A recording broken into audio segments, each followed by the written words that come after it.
Thank you. Thank you. Hello, everybody.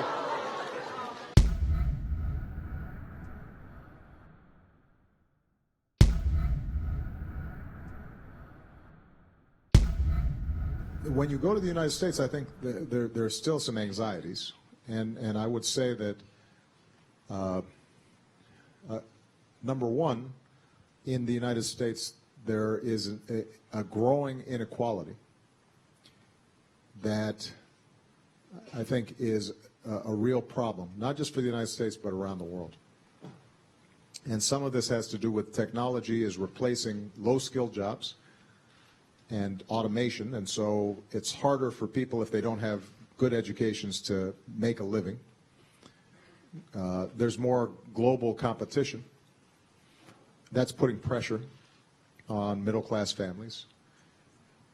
And when people feel economic stress and inequality, then I think then politics becomes harder because people are afraid for their futures, and sometimes politics can become much more divided than it used to be.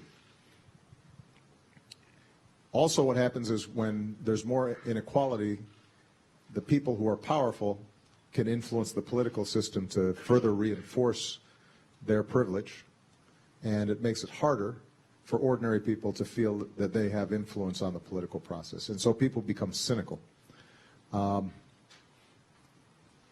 these are all problems that can be solved, and I'm confident we will eventually solve them, but right now our political system does not work as well as it should. And what I would say to young leaders, what sort of pitfalls should you avoid? I would say, number one, it is very important to avoid any political system where money overwhelms ideas. And the United States political process is become so expensive, and it lasts so long. And even though I was successful in it, we spent hundreds of millions of dollars in television advertising and in all the things that go into a U.S. presidential campaign. But it's also true for members of Congress. And when politicians have to raise so much money all the time, then they start listening a little bit more to the people who have money as opposed to ordinary people. And that, I think, is a danger that can be avoided by the system that you set up to make sure that campaigns are not reliant just on money. That's something to avoid. I think the second thing is politics in the United States increasingly is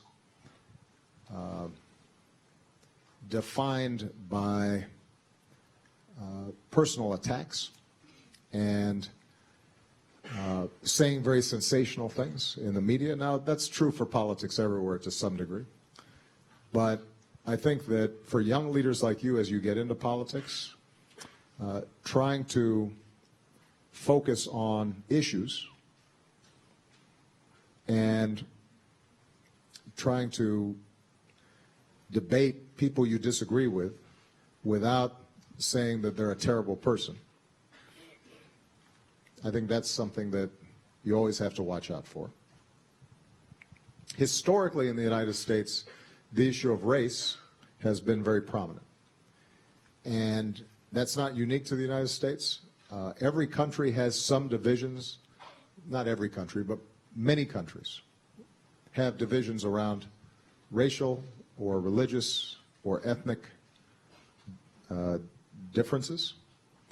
And the young people, Waisili, I really hope that all of you are fighting against the kinds of attitudes where you organize political parties or you organize interest groups just around ethnic or racial or tribal lines. because when you start doing that, it's very easy for people to start thinking that whoever's not part of my group is somehow less than me. And once that mindset comes in, that's how violence happens. That's how discrimination happens. And you know, societies that are divided ethnically and racially are almost never successful over the long term. Now, the United States, we've struggled with this for, you know, over 200 years. But it's still an issue that comes up. And so, you know, I would guard against that here in your home countries. But the truth is, here in Southeast Asia, as everybody here knows, that same kind of tendency happens, right? I mean, you know, I remember when I was growing up in Indonesia, every once in a while you would have riots against the Chinese Indonesians, even though they were part of the community. But somebody would spark, you know, start saying, hey, those people, you know, that's our problem.